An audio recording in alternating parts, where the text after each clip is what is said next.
Welcome to the Peter Legge podcast, where you're empowered to lead, inspire, and influence. Now, here's your host and mentor, best-selling author, internationally acclaimed speaker, and community leader, Dr. Peter Legge. My guest today is a man I didn't know 6 months ago, but I would say today he's become a pretty good friend. Azim Jamal. That's his book, Azim Jamal, Spark. He has spark. And when you spend time with him, he transfers that spark from him to you. Azim, welcome. Good to have you here. Thank you, Peter. Thank you. I learned from the best, and the best is Peter Legge. Well, you're very kind. You're very kind. Where do you get your spark? Where do you get your enthusiasm? Where do you get your ideas from? Great question, Peter. I would say two things. One is my practice of meditation, which I do from 4 to 5 a.m., which allows me that peace of mind and purpose. And the second is when I get involved in doing some voluntary work that really excites me, that gets my juices going and creates spark for me. So how do you deal with all this travel that you do? You seem you're on and off planes faster than the planes themselves. Well, in 2019, I traveled 209 days in the year. Wow. And then, of course, in COVID, I stopped. But now I think I love traveling because when I'm on the plane, literally I get a bird's eye view of the world. Yes. Because we're in the sky, right? I wrote my first book, Peter. I was struggling. I was an accountant, as you know. I had 3 professional accounting degrees. I was an ACCA from England, a CPA in Canada, and a chartered financial planner. But I changed my career from accounting for business to accounting for life 25 years ago. But I was struggling to write because I'm not a writer. I'm an accountant. I'm a numbers man. So I was struggling, and I was going through many drafts and going in circles. But one day I was flying from Sydney to Los Angeles. I think it was about a 15 or 16-hour flight. That's when I cracked my first book because I got 16 hours of no phone calls, no interruptions. And so I do my best thinking on the flight. So when did you decide on the flight, I'm going to write a book on this 15-hour flight?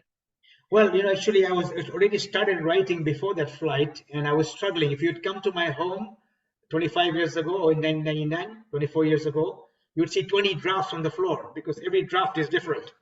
At that time, we were using computers, but not as much as we're using now. And I was struggling. I was changing my titles every second day. But on the flight, because I was quiet, I was peaceful, I somehow cracked it, and I ended up writing the 7 Steps to Lasting Happiness. I came back home, went to Harrison Hot Spring, rented an apartment there for 4 days, and finished the book. Wow. But the flight was the one that really made it happen. So your second book was written in Harrison Hot Springs. Well, this was the first book I finished in Harrison Hot Spring. I wrote Okay. it on the plane, and then I came and finished it. So what do you attribute your wisdom from? Oh, thank you, Peter. I guess meditation is one place. Second is being aware, writing your journal, reflecting on your day. I think I mentioned to you when we were having our lunch, Peter, about at the beginning of this year, at the end of last year, I was in Nairobi, Kenya, at my daughter's apartment in Kenya because she's doing some social work there, Sahar. And she had called some friends home. We're all working in social work, and they're mostly from North America. So we were having dinner, a few of us, and then we're talking about the New Year's resolution. So I told them last year in 2022, I asked my daughter Sahar, what's your New Year's resolution? And she said, I have one word. I said, Sahar, what kind of resolution is that? One word.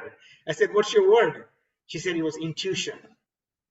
So I liked it, because I said it's simple. All I have to do is work on my intuition, and everything I do revolves around my intuition. So I chose the word authentic last year in 2022. So this year we were going around and asking each one, what is your resolution? So when they came to me, I told them my resolution for 2023 is every single day, I want to make sure my day is the most happiest day and the most impactful day. That's the only resolution I have. So I woke up this morning and I asked myself, I had a call with my client in Puerto Rico this morning, one of my favorite clients, Ricardo. And then the next one was with you and Sherry. So I said, I want to make these 2 calls the most happiest and the most impactful. So how do you actually do that? So good question. I love notebooks, by the way. So I write on my notebook the date and say what is going to be the most happiest and the most impactful day for me. And I make two columns, business and personal. So usually I put three things in business and three things in personal. Personal would include something about family, something about health, and something about spirituality. In the business would be podcasts, maybe TED Talk or whatever it is that I'm working on. I would put it on the business side.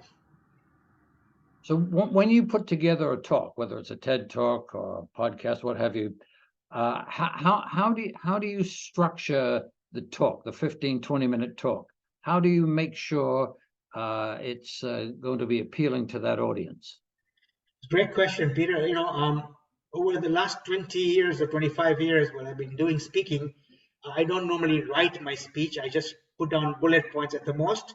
And usually I don't even take my bullet points with me because I like to be present. So when I'm on the stage and I'm present, I'm at my best because I like to be present.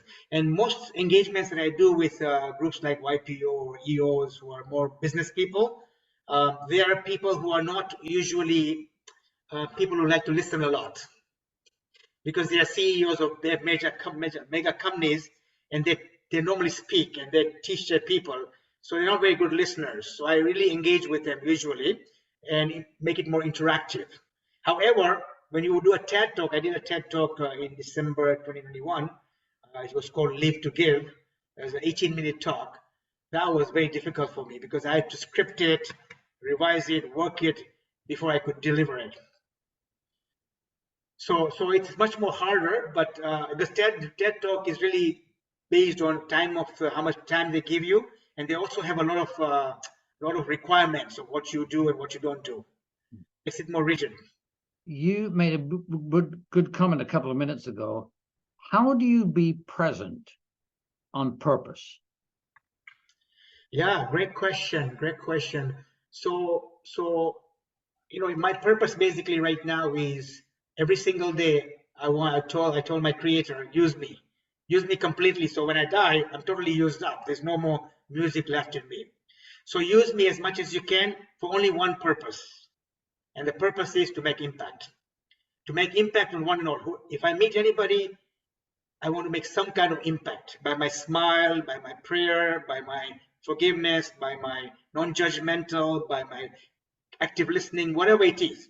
So it's a very simple purpose in my life because I don't know how much time I have left.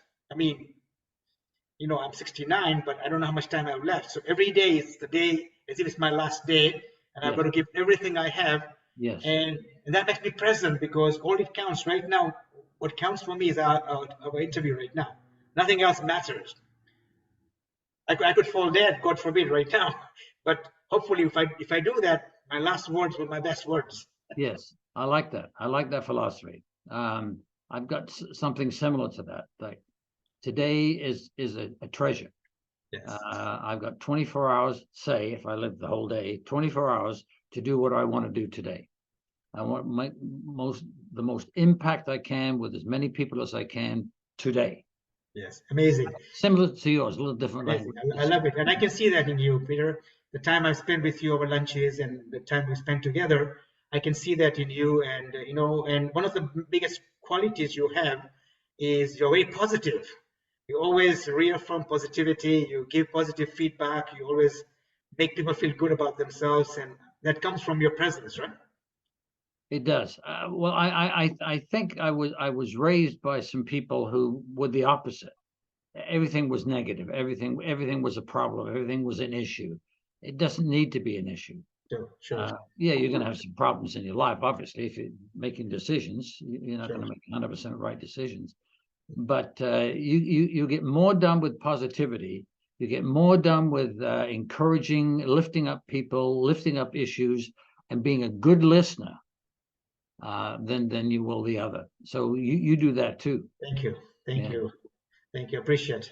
So what is your one best attribute? Oh. I think I'm a positive person in terms of I don't get fazed by negativity. I don't get fazed by people's opinion. I don't get fazed by what others think.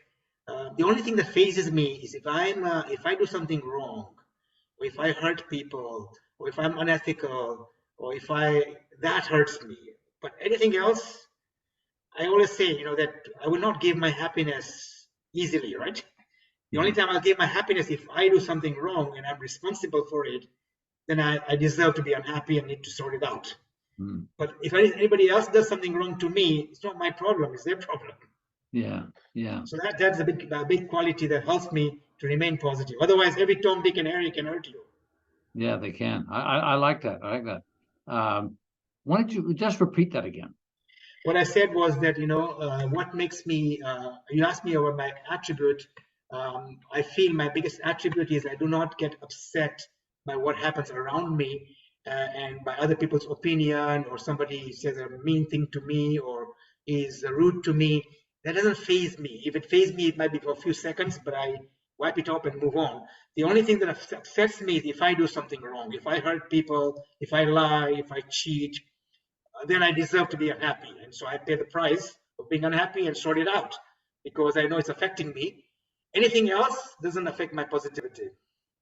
So But that is something I really treasure. the times I've known you, I don't think on purpose you would lie, steal, cheat, or hurt anyone unless it was by accident.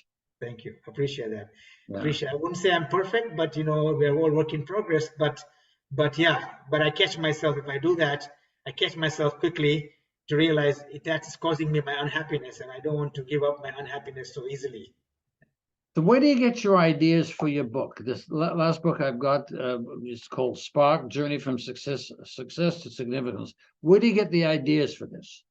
So great point, Peter. When I started writing this book, funny enough, I was actually writing a self-help book. So I wrote the book about, and I had the acronym SPARK. So I wrote something about service, about purpose, about attraction, about resilience, about knowing the 5 elements of SPARK. And I did the whole book. And then I sent it out for feedback. And everybody said, Azeem, everything you write about has been said somewhere and it's been there, done that. So that gave me the idea of the fable. I said, okay, and I agree because everything is, there's no new knowledge really. I mean, knowledge has been there for 1,000 years. We package it differently, right? So then I realized if I do a fable, then people get engaged in the story. And once they get engaged in the story, and then if you bring messages in the story, it becomes a bit different. And that was the idea of the change of the approach. But Spark is something that, I have this, this is, I don't know, Peter, you and me both belong to CAPS many years ago, right? CAPS, Yes, yes. yeah. So this is Canadian something. I Association was of I was the Professional president Speakers. of CAPS at once. I think you came to speak for us. So they gave me after finished my term. It was 2003, by the way, and it's called the Noel McNaughton Spark Award, given to Azim Jamal. So when I've got it here in my desk, so every day I see this spark. So people think I have a spark, and I thought maybe that's a good topic to write about because when you write about what you are, what you feel, then you're very powerful because you're being authentic, right? So I feel I have a spark, and that's why I should write about spark. But your attitude is infectious, and you're very consistent with that. I noticed over the last few months that we've got to know each other. Where do you think that comes from? Yeah, I think great question, Peter. If you're honest, if you're authentic, if you mean well, in your life, then you carry the energy of positivity because you come from a right place. You don't overpromise. I don't have all the skills in the world, all the money in the world, but whatever I have, comes from a good place, and that gives me positivity and energy and happiness. My first book was called 7 Steps to Lasting Happiness, and so it took me 10,000 hours to write the book. So I mastered the art of happiness, and so that helps me. So where do you get your happiness from? So it's about being good, being a good person, being authentic, not hurting people, meaning well. I mean, I have some attributes which you should talk to my wife. She'll tell you better about Azeem. I'm a very, very time conscious person. I'm a very ambitious person. I have a lot of goals. So sometimes I can be not very good to be around because I'm very focused and I don't like too many distractions, right? So we all have our own, things that people don't like to be around us because of some qualities we have. But but it comes from a good place that I'm like that because I want to achieve more. I want to be able to impact more. I want to create more, and therefore I become more focused. And sometimes I allow not too many distractions to come on my way. And sometimes I say no. I say no because of a deeper yes. My deeper yes is something much more bigger. And if I'm going to say yes to everything, then basically I'm saying no to what my deeper yes is. So tell me where you think your future will take you. So yeah, I think with my goal of making impact every single day, I think Peter, we have spoken about this before. I think my best chapter is yet to come. I think what is to come is my best chapter in life. I have a publisher in India. So one day I was driving a car and the editor was with me, and he was hearing me speak to different crowds, and he told me, Azim, your best book is still to come because you speak better than you write. Yeah, I like that. When I read your books, Peter, I find that you're an amazing writer. You're as good a writer as a speaker. I have to get there. You're very kind. But don't we really want tomorrow to be better than today? Yeah. Well, we want today to be better than yesterday. Yes. And when tomorrow comes, tomorrow will be our today, right? Because tomorrow we don't know. True. Yeah. What's that saying? Yesterday is history. Tomorrow is a mystery. Today is a gift. That's why we call it the present. Today well lived makes yesterday a good dream, and tomorrow full of hope and confidence. Tomorrow I do my work. Tomorrow I do that. Today I do my best because tomorrow who I don't know, right? Yes, exactly. But tomorrow do thy worst. But today is what counts really. I think your attitude of doing the very best you can today is critical. Thank you. If people will say, I'm going to do the very best I can today, and then tomorrow I'm going to duplicate that, and so on and so forth. That's what you do. Thank you. And when you do that, Peter, what happens is, like, say if this interview is very good and we're both happy with it, you get energy. You don't get tired. You get more energy because you feel good about what you've done. Exactly. But if you are slipshod, if you're half-hearted, if you don't give you 100%, 110%, then you walk away feeling more tired, more lethargic because you don't feel good about yourself, right? So that's why they say excellence is not hard. Excellence is easy because it gives you more energy, more. One of your great attributes is you do everything you say you're going to do. Where do you think that came from?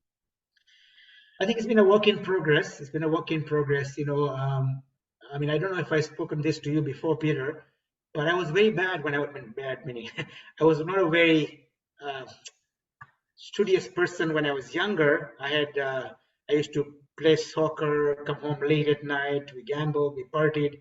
I failed all my exams in school. I didn't do very well in school. I didn't like science. I really got really bored with science. And I got really poor results in O levels in grade 12 in Tanzania when I was doing the English system. And then in A levels, I managed to get 2 E's, which is pass, but very poor pass. But luckily somehow with my soccer skills, my cricket skills, my leadership skills, my voluntary skills, I ended up in a college in England to do ACCA, which is accounting. And I loved accounting. I got the best result in the history of the college in that time because I liked accounting. And I came to Canada, did my CPA, my Charter of Financial Planning, and then 25 years I gave up all the accounting, and I think I'm better what I do now than I was an accountant. So I was a lousy scientist. I was a good accountant, but I think I found my gift now, what I do now. So where did you acquire your speaking skills? Oh, wow. So I'd never spoken in my life. I was a very shy kid. When I was in England, I was staying in Farnborough, Aldershot, in Hampshire. I'm sure you're familiar with Hampshire. Yeah.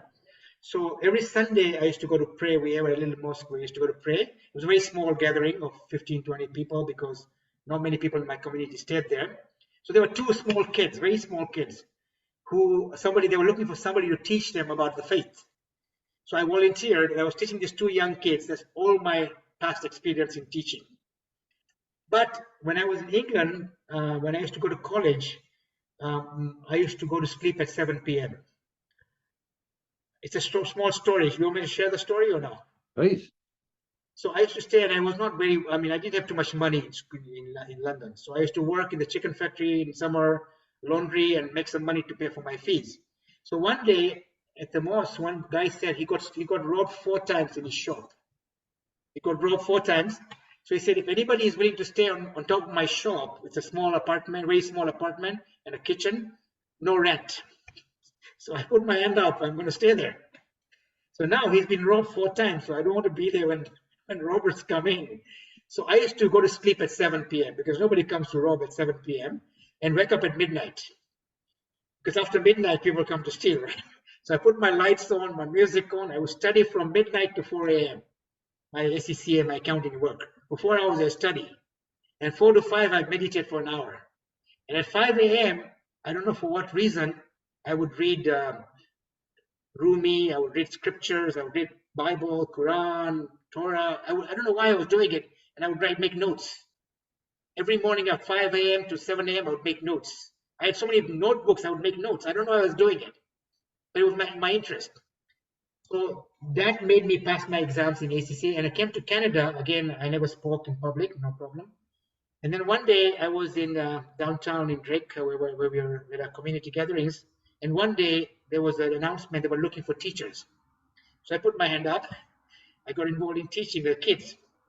So one day there was an event happening across Vancouver, and all the different sections of the community were getting together. And so we were the main mosque that we were getting together, and they were looking for a speaker. We were 25 of us. So the head starts asking the first guy, "Are you going to speak?" He makes an excuse. "I have an exam." Second guy says, "I have a backache." Third guy says, "My business is a problem." So they went through everybody. I was the last guy, and nobody had said yes. So I said yes, and I had no idea about the topic. And then I started burning the midnight oil, reading, and then the event came, and I was the last speaker. And I had a beard. I was unkempt, coming from England. I was struggling with not having a proper job, and I spoke. And everything that I was writing in England in the morning came together. And I got a standing ovation. I never looked back. That incident made everybody call me to speak here, go to Australia, go here. And that's how I began my career. So I had, I think, a gift somewhere. It came alive. And I think what I did in England in the morning helped me bring all my thoughts together. Would you say that's about the most interesting thing you've done? It seems to have catapulted you to all kinds of opportunities. Well, I think my visit to Afghanistan after the war as a volunteer, my visit to Pakistan to work with the Afghan refugees, the work I do with the poverty families across the world even now, many things are part of the journey. And I think what happened in Karachi when I was working with refugees and I cried like a baby, which I shared my story in my TEDx talk about Live to Give, was the most powerful force that made me jump off the cliff backwards and give up accounting to do what I'm doing now. So if anything that really nudged me to put my money where my mouth is that incident. I was in October 24th, 1997, which is my son's 3rd birthday. He was 3 years old, Tawfiq. 24th October 1997. So tell me, what's the future for Azim today? My future is today. So today has to be the best day of my life in terms of impact, in terms of happiness, and that's my future. And then tomorrow, hopefully, if I'm alive and healthy, then my future is 16th September 2023. And I feel that's the very powerful way of, the clock stops and the day expands. It's like eternity. Because today is the only day, about what Dale Carnegie used to talk about, daytime compartments, living daytime compartments. And I think that's the motto I had for this year, and it's become magical for me because I'm very alive and very present, and I have no future other than today. So you live today virtually almost like it's your last. Well, in some way, right? Hopefully it's not my last, but in some way, if it was my last, how would I live my day? And it's not easy because sometimes you have to-do lists, right? I'm trying to do the undoing lists. and But focus on the few.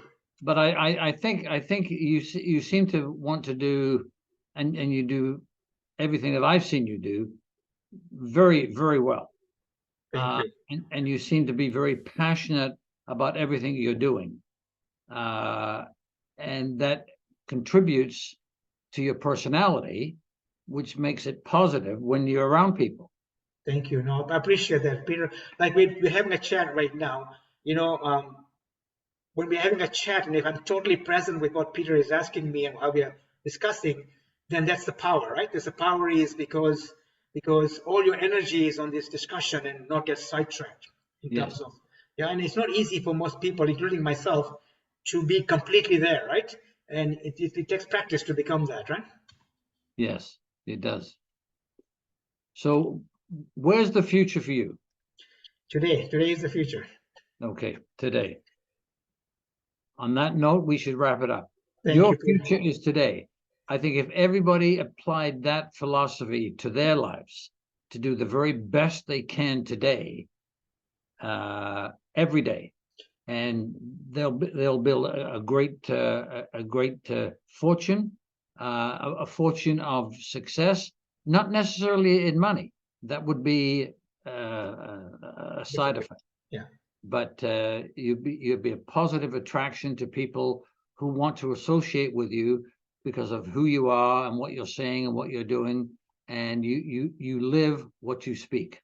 Thank you, Peter. Thank you for your mentorship. You've been a great mentor, and I look up to you and appreciate all your guidance. Yeah, my pleasure. Okay, my friend. God bless. Thank you. Have Thank a you. great week. Thanks for listening. If you enjoyed this episode and you'd like to help support the podcast, please share it with others, post about it on social media, or leave a rating and review.